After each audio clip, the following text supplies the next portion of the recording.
I'm going to show you how to make cabbage rolls. Now, it's not super fancy, it's not anything really exciting, but for me, I love cabbage rolls, and it's something I really grew up on eating. We didn't eat it every day, but it was like special occasions.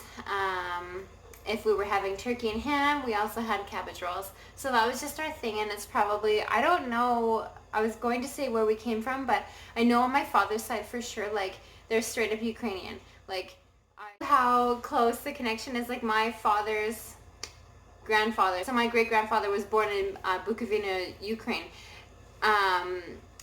It's not that far down the line, right? So anyways, his side of the family was Ukrainian and is, not was, they're still alive. Well, my dad is.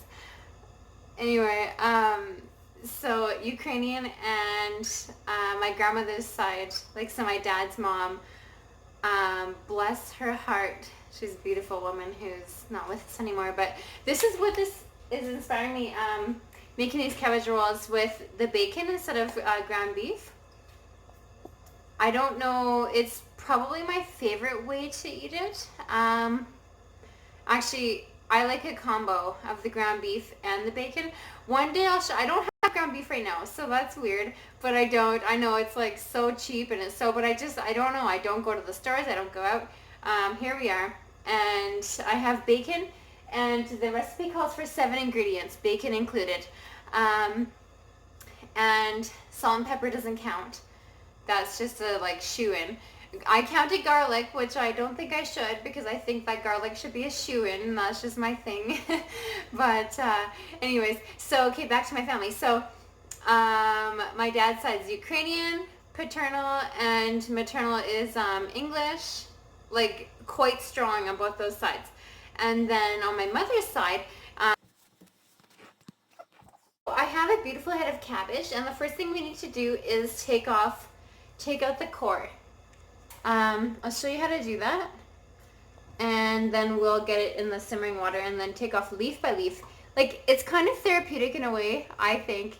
Anyway, let's do this together. Okay, one sec. I'm going to stop this.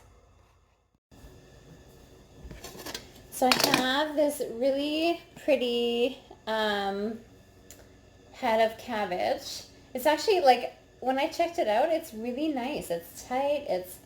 There's not a lot of blemishes on the outside. Anyway, and it's heavy. That's what you're looking for. So I'm going to take a paring knife. I don't know what you can see there, but hopefully it's okay. Maybe I should have a check. We'll just go with it. Okay, so on the core here, you want to just cut it. It kind of goes in, like almost like a pyramid, you know? And I'm going to just take that out. And then once I submerge this into the simmering water, I'll take off leaf by leaf, and we'll put it to the side and get ready to roll the cabbage rolls. So, but first things first, we'll get this out of here, this core. I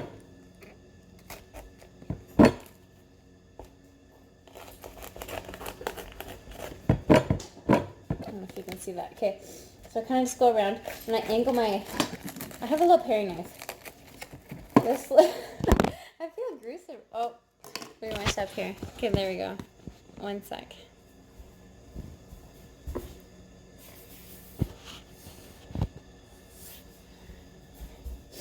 Okay, felt kind of gruesome there for a bit, but you just you go around and you take it out, and then you just have this little, you'll still see, like, what you can do is like shave it out in the middle, but it's not, by the time you get to that part, like right deep in the core, you're done with getting your leaves for the cabbage rolls. So you can move on to using it for, like, I don't know, saute some cabbage for dinner the next day or something. Anyway, well, there we go. So we're going to take the leaves off. We have to blanch them first, okay?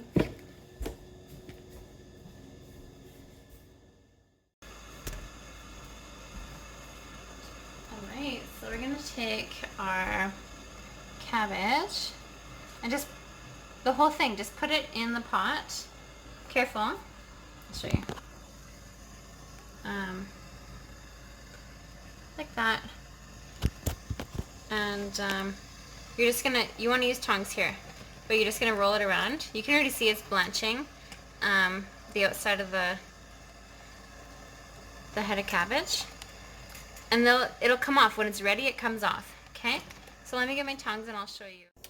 Before I try to get my cabbage dealt with in the pot and peel off the leaf by leaf sort of thing, I want to show you, like, if you have tongs that are just not, like, you can hammer them, right? So these are cheap ones. The metal is, I don't even know what it is. Who knows? Okay, so you go like this.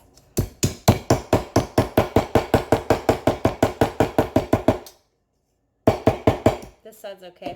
I don't know why. I don't know what happened to it, but we're good now. Now that my tongs are all normal again, see that? Kind of made it nice again.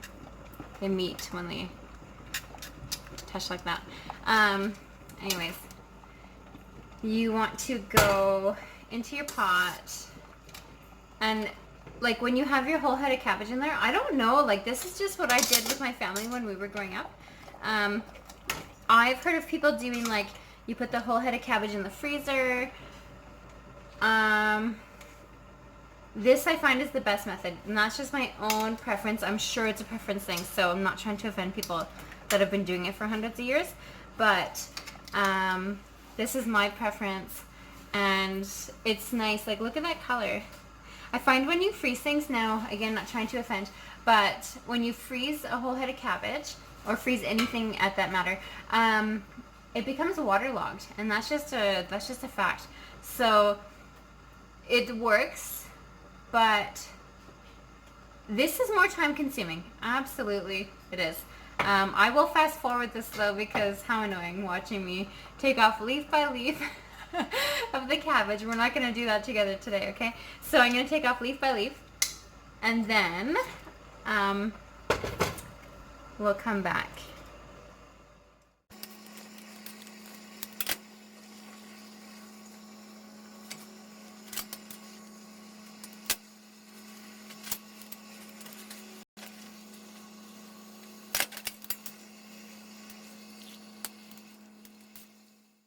It's on. It's on, okay. So we have our cabbage prepped, which is fantastic. We just blanched it in the simmering water. I love it. I don't bother with shocking the produce in like ice water, because the cabbage rolls from this point on, once they get in the pan with the sauce, they continue to braise in the oven, right? So it seems like I don't waste my time. Like, why would I blanch them at this point if they're gonna braise for another hour or 2 or 3 hours in the oven, right? So it doesn't make sense to me. I don't know what people do, but that to me is what I do. So we have our blanched cabbage leaves, and I'm going to make the filling. And I think I already talked about it, but we can talk about it again because I like to talk. So, right, Sander? He thinks I'm so annoying. Anyway, I am kind of annoying. So I have a hot pan going, and I'm going to chop up some onion. And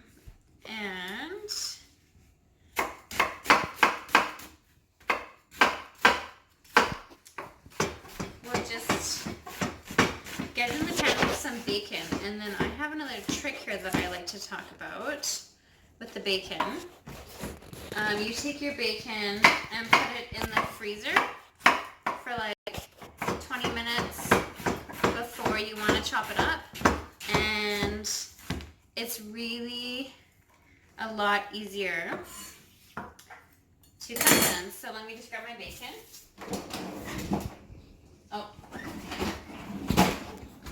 Okay, I did have it frozen. Anyway, I did freeze it a bit. That looks weird, doesn't it?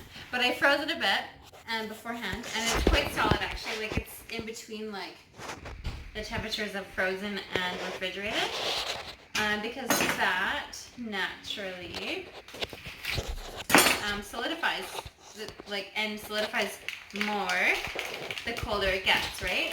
So we'll take our Any bacon, whatever bacon is your favorite is fine.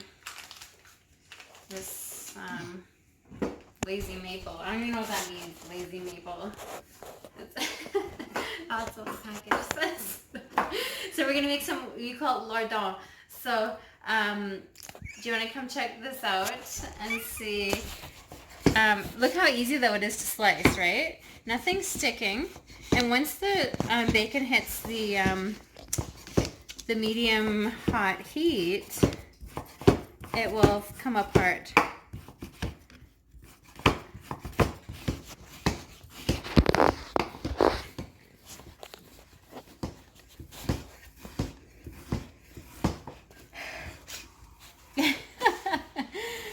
Are you enjoying this, Sandra? Okay, so check it out. So it's pardon me? There's sure lots of smells. There's lots of multiple Like smells. wine. Like, yes, I am. You know what? Let's talk about that, Sandra. I'm drinking a glass of wine.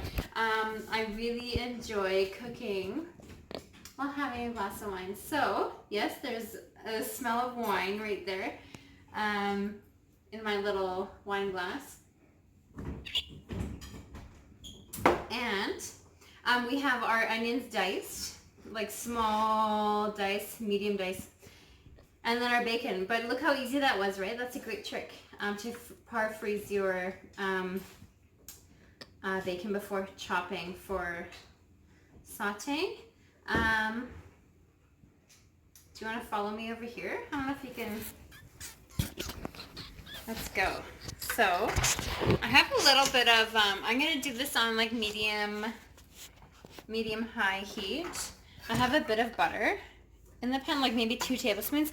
I know for sure that bacon has a lot of fat already, but adding just a couple tablespoons of butter, it just adds, whoops.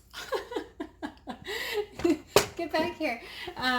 It just adds a little bit of, I'm going to add it all at the same time because like we're not trying to be too particular here. Like it really, like I am not being super technical.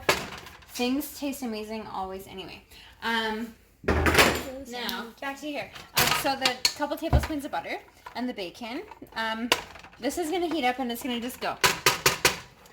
Now, butter adds flavor, right? Just the next level of flavor. It just adds another depth.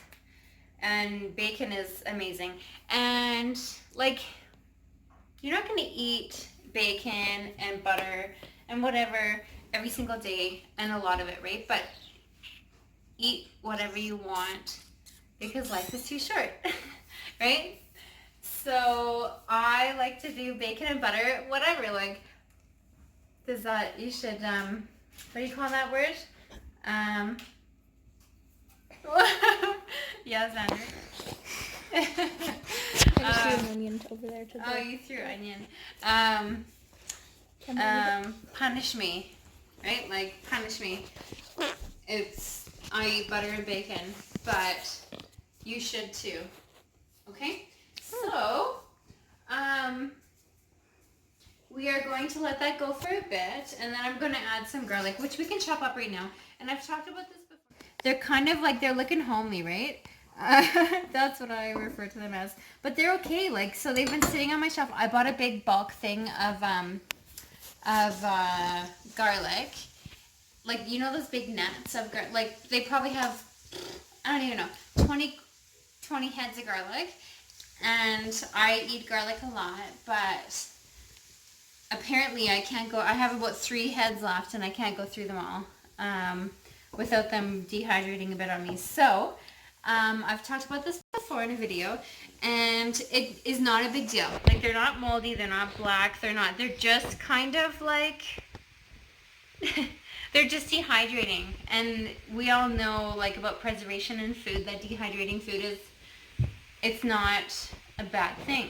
It's just different. So no, it's not the crisp, like fresh, like crunchy garlic you want, but it's going to be the same as almost like garlic powder. It's like a mix between garlic powder and fresh garlic. So let's do this. Okay, so we're gonna just do a rough chop.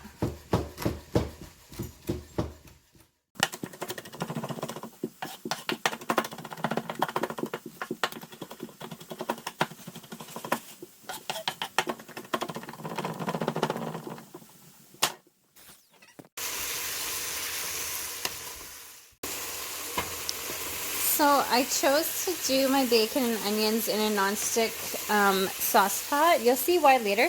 But I chose to do that for now anyways because nothing's sticking, right? Even if we get some burnt bits on the bottom, they'll release much easier once I add the rice, etc. I'll explain it better in a bit, but you can use any pot. But this is just the best for me right now, so I can do like a one-pot deal. Just a bit of golden like on the bacon, and like the fat from the bacon is like it's rendering. The onions are getting softened. I just want to get sort of the caramelization from the onions and a bit of the crispiness on the bacon and the flavor. It'll all come together here. I add the garlic at the very last second there before I add the rice, and then we roll them up and we're done. I'm not adding any liquid to this afterwards to make it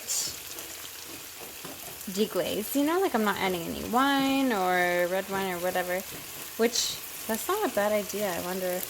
Anyway, we're just doing old school today, so this has got to go for another probably 2 or 3 minutes, maybe 5 minutes, and then we'll touch base again.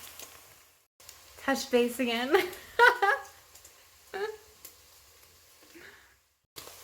Okay, there's probably not a better smell in the world besides bacon and onions cooking together. So just added in the garlic just at the last minute. It'll release the oils in the garlic, and then it will continue to sort of meld all together with the cabbage and everything else. I just turned off the heat. Now I'm going to just put a sort of a hot pad down on the counter and then stir in the rice, and then we can start rolling and put the sauce on and get it in the oven. I'm going to stir in some rice that I have here. I made a big pot of rice the other day. We didn't eat all of it, so this is part of the reason why I'm doing the cabbage rolls today. Now, if I put about half of that in this other pot. The reason why I chose this nonstick pot to do this in the first place, I think I talked about it before. I don't, like, there's nothing sticking, so that's great. So all the flavor is just on the pieces there, and it'll go into the rice. Okay, so I have, I'm just continuing to put the rice into the bacon, onion, and garlic mix. There's a bit of butter in there too. Now, when you make rice the night before, for example, like you're gonna come up with like chunks of rice. Just break it up. Like it's not a big deal. Okay, so you're gonna break up your rice. I like to do about 2/3 rice to about 1/3 bacon and butter and garlic mix, etc. So that's about good. It's so sticky. I use sticky rice this time. I don't have a preference for whether it's long grain basmati or jasmine rice or a Japanese sticky rice. This happens to be like a like a sushi rice. Look how sticky my hands are. Anyways, it's going to all sort of break down, and it'll work really well for the cabbage rolls once it mixes with it. So I have my mix started here, and I'm just going to incorporate like all of the bacon fat and the flavor of the onions. Whoa, like I went crazy there. It'll all mix together. Okay, I keep throwing it all over. It'll all mix together really nice. And I'm also gonna make the sauce to braise the cabbage rolls in. So I like to do like just a tomato sauce, whatever you have. This is just a canned tomato sauce, like a spaghetti sauce, or I don't know. If you have just canned diced tomatoes, that's fine too. Just throw in some salt, pepper, garlic, basil. I don't know. It doesn't matter, but that's that. And then I also, this is kind of, might be a bit taboo, but I have a bit of just canned tomato soup, and that's just because that's what my grandmother did. It's actually not like too far off from being super smart because the third ingredient on the can, when you look at it, is glucose, which is sugar. And when I do anything tomato based, I have to put like a tablespoon or so of sugar. So this cuts out me having to add any extra sugar. But what I do is I just put that can of tomato soup, any favorite brand is fine. A can, like say, I don't know, 8, 12 ounces. Like I don't measure things, so it's like, it will be okay, I promise you, regardless. Anyways, 8 to 12 ounces of your just favorite tomato sauce, pasta sauce, canned tomatoes, even your like grocery store or whatever store bought, like what are those brands called? I don't know, pasta sauce in a jar, you know? That's fine too. Mix it with a can of tomato sauce or tomato soup. And I do thin it out with a bit of water. Now, we'll just stop that.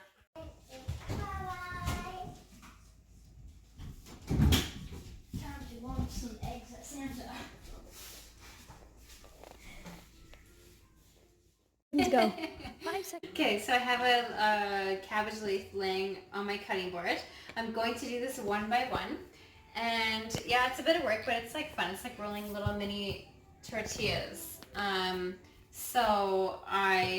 A lot of people will cut out this part here, this core of the cabbage, but I don't. It's actually really tasty and it's healthy, so I don't mind the extra like thickness or crunch that it brings to the dish. So anyways, I obviously cut it out there, but for the rest of them I won't. I take a spoonful. Can you come see this?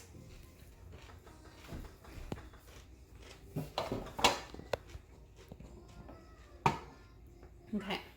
And then we go, well, it's slippery. Side to side. And then you grab the back part, roll it. Can you see that? And roll it. And that's done. So this is like a nice little cabbage roll. I'm going to, though, before I layer it in my pan, can you see this here? I'm going to take a ladle full of sauce. Just a little, just a skip here. So nothing sticks. And I will also add just a good sprinkle of salt. And Sandra's so funny. You sure it's not sugar? That's salt, yeah. No, I just poured it. And a bit of cracked pepper, cracked black pepper. So that. It is salt. Did you try it? Yeah. I took a little pinch. A little salty, hey? So salt is a flavor enhancer, so we do that to everything we, basically everything we cook in life ever. You salt your food. If you have health concerns, and that's a different ballgame. Use different herbs and flavors to compensate for the lack of salt content in your food. So that's okay too. So anyways, we have our cabbage roll, and check it out. I'm going to just place it in there. Okay. And I'm going to continue. So you just keep grabbing random. So this one, like I said, I'm not going to cut out the core. Yeah, it becomes a little bit like hard to roll, but it's not that hard. I'm going to show you. Okay, so one more time, Zen. We're going to go down here. I'll take a spoonful of rice and I'll go side to side over. You just, like, you don't got to worry about being too gentle with it, you know? Like, it's not it's not a baby. Anyway, so here we go. It's done. And then I just like to go around and then I fill it in the middle. Okay, so we're done.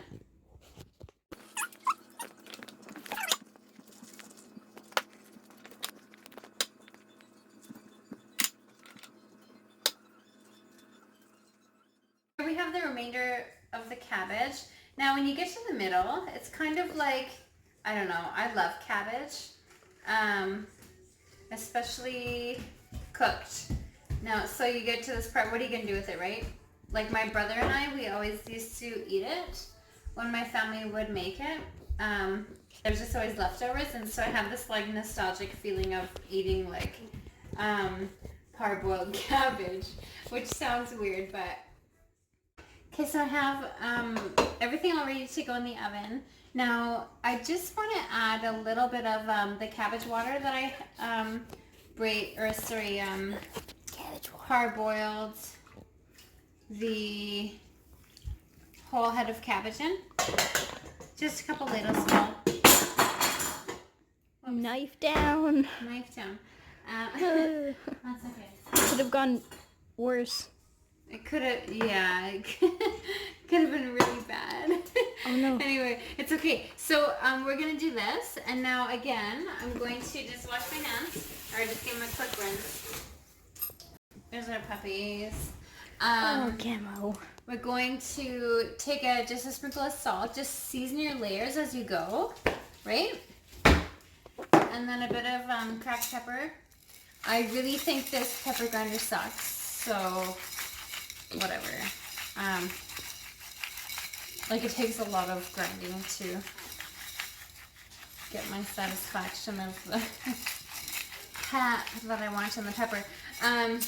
Okay, done. Now I'm going to take this. I'm not going to bake it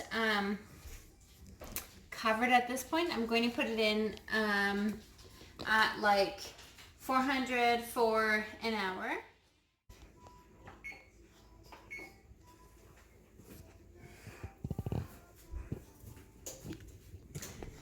Okay, done, honey. Okay, so the cabbage rolls are in the oven. And we're done.